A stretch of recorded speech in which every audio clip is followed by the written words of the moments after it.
आखिरकार G20 की meeting खत्म तो हो गई, लेकिन इस मीटिंग के खत्म होते होते बहुत सारा हंगामा हो गया। इस बार की ये जो G20 मीटिंग रही, इसमें जहां एक मौका ऐसा भी आ गया जहां बाइडेन ने पीएम मोदी को सैल्यूट करना शुरू कर दिया। बिल्कुल सही सुना आपने, ये जो तस्वीर देख रहे हैं आप, ये इस वक्त वायरल हो रही है। तो वहीं दूसरी तरफ खुलेआम जस्टिन ट्रूडो और जिनपिंग के बीच लड़ाइयां हो गई, और वो भी पत्रकारों के सामने। तो वहीं बाइडेन के हाथ की ये पर्ची भी लीक हो गई। आखिर इस पर्ची में ऐसा क्या लिखा था, और आखिरकार भारत की बहुत बड़ी जीत हुई और भारत ने रूस को भी आखिर बचा ही लिया। जानेंगे जियोपॉलिटिक्स में क्या कुछ हुआ है। इस वीडियो को अंत तक जरूर देखें, बहुत मजेदार वीडियो है। हमने देखा G20 मीटिंग की शुरुआत तो बड़ी जानदार तरीके से हुई। इंडोनेशिया ने बहुत अच्छा स्वागत किया और दुनिया भर के नेता यहाँ पहुँचे भी, और पहले ही दिन पीएम मोदी और बाइडेन की केमिस्ट्री भी हम लोगों ने देखी कि किस तरीके से ये आपस में मिले। उसी दिन रात में भोज के समय, यानी रात्रि भोज जो डिनर है, उस वक्त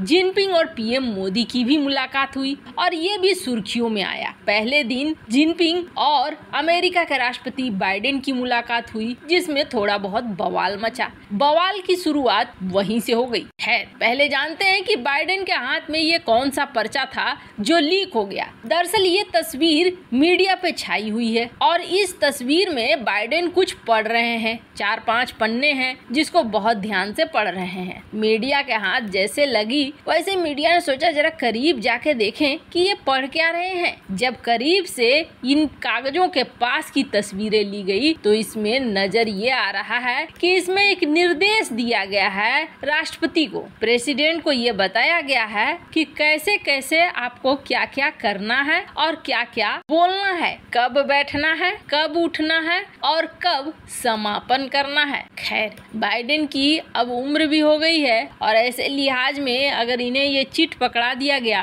तो कुछ गलत नहीं किया गया। पर एक मोमेंट बाइडेन का वहाँ भी आया जब सीढ़ियाँ चढ़ते वक्त ये अचानक से लड़खड़ा गए। वो तो जोको विडोडो जो इंडोनेशिया के प्रमुख है, वो उन्होंने संभाल लिया, वरना बाइडेन सीढ़ियों पर गिर जाते। इस तरीके के कई घटनाएं देखने को मिली है। चूंकि बाइडेन की उम्र बहुत ज्यादा है, ऐसे में इस तरह की घटनाएं आम बात है। पर हाँ, वो एक सुपर पावर देश के राष्ट्रपति हैं, ये जरूर बात है। मामला आगे बढ़ा और मामला यहाँ तक पहुँचा कि कनाडा के राष्ट्रपति जस्टिन ट्रूडो और जिनपिंग यानी कि चाइना के राष्ट्रपति की एक मुलाकात होती है। बंद कमरे में मुलाकात होती है। इस कमरे में जो मुलाकात होती है, बहुत तरह की बातें होती है। दरअसल कनाडा के जो कुछ नागरिक हैं, उन्हें चीन ने पकड़ रखा है। कनाडा और चीन के बीच इस वक्त रिश्ते बिल्कुल भी सही नहीं है। ये चीजें दुनिया को मालूम है। कनाडा एकदम खुले तौर पर चीन के खिलाफ बोलता भी है, ये चीजें भी साफ साफ दिखती है। अब ये मीटिंग हुई, इस मीटिंग के बाद ये डिनर के वक्त यूं ही घूम फिर रहे थे, तभी वहाँ पर जिनपिंग पहुँच जाते हैं। जिनपिंग एक ट्रांसलेटर के साथ पहुँचते हैं और जिनपिंग मुस्कुराते हुए कुछ कुछ बातें कनाडा के राष्ट्रपति को कहने लगते हैं। जिनपिंग मुस्कुराते हुए कहते हैं, लेकिन कनाडा के जो पीएम है जस्टिन ट्रूडो, वो मुस्कुराते नहीं हैं। उनके चेहरे के हाव भाव ऐसे बता रहे थे जैसे कि वो किसी फाइट में हो, और बात भी सही है। जब करीब से इन बातों को देखा गया, चूंकि जिनपिंग मंडारिन में बोल रहे थे और ट्रांसलेटर ट्रांसलेट करके कनाडा के पीएम को सुना रहा था। अब जस्टिन ट्रूडो के चेहरे पर तो बिल्कुल भी खुशी नजर नहीं आ रही थी, लेकिन जिनपिंग के चेहरे पर मुस्कुराहट थी। मुस्कुराहट के बीच भी वो बहुत ही घटिया बातें बोल रहे थे। वो ये कह रहे थे कि आपने हमारी जो मीटिंग हुई, उस मीटिंग की बात लीक कर दी। कनाडा की मीडिया में ये बातें निकलकर बाहर आ गई।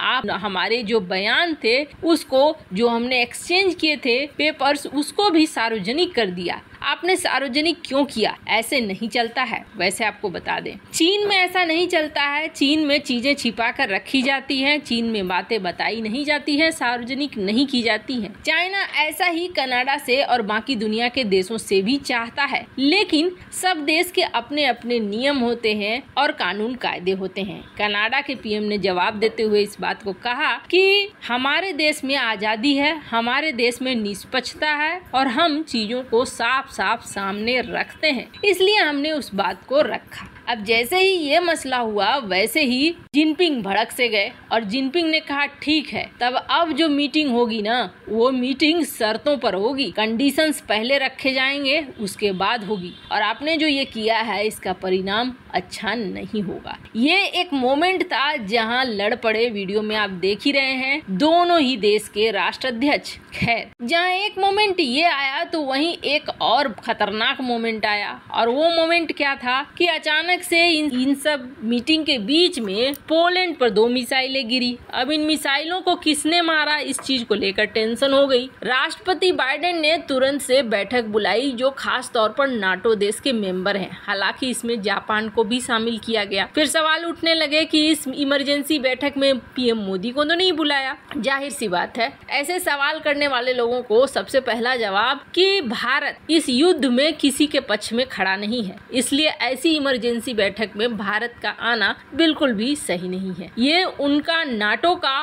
पोलैंड का और रूस यूक्रेन का मामला था, इन्हें निर्णय लेना था। ये बात तो बिल्कुल समझ में आ गई। लाख यूक्रेन बोलेगा कि ये पोलैंड पे गिरा है जो वो रूस ने मारा है, या रूस बोलेगा कि यूक्रेन ने मारा है। अभी नाटो इस युद्ध को बढ़ाना नहीं चाहेगा, इस मैटर को दबा दिया जाएगा और दबाकर इस मैटर को किसी तरीके से रफा दफा किया जाएगा। इस इमरजेंसी बैठक में यही सारी चीजें तय हुई और इसके अकॉर्डिंग ही बाइडेन ने बयान दे दिया कि अभी हम इन्वेस्टिगेशन कर रहे हैं, हमें ऐसा लगता नहीं है कि ये रूस की तरफ से आया है, ट्रेजेक्टरी कुछ और कह रही है। मामले को यहाँ पर निपटा दिया गया और निपटा कर बात आगे बढ़ने नहीं दिया गया। ऐसी ही उम्मीद थी कि ऐसा ही कुछ होगा। खैर, ये मीटिंग खत्म हुई और इस मीटिंग खत्म होने के बाद एक क्षण ऐसा आया, बहुत ज्यादा वायरल हो रहा है, जहाँ राष्ट्रपति जो बाइडेन अभिवादन करने के लिए सैल्यूट कर रहे हैं पीएम मोदी को। हालांकि ऐसा ही बोरिस जॉनसन ने भी एक बार मीटिंग के समय किया था। अब सबसे बड़ी बात भारत की जीत को देखिए आप, यहाँ पर पूरा एक डेडलॉक हो गया था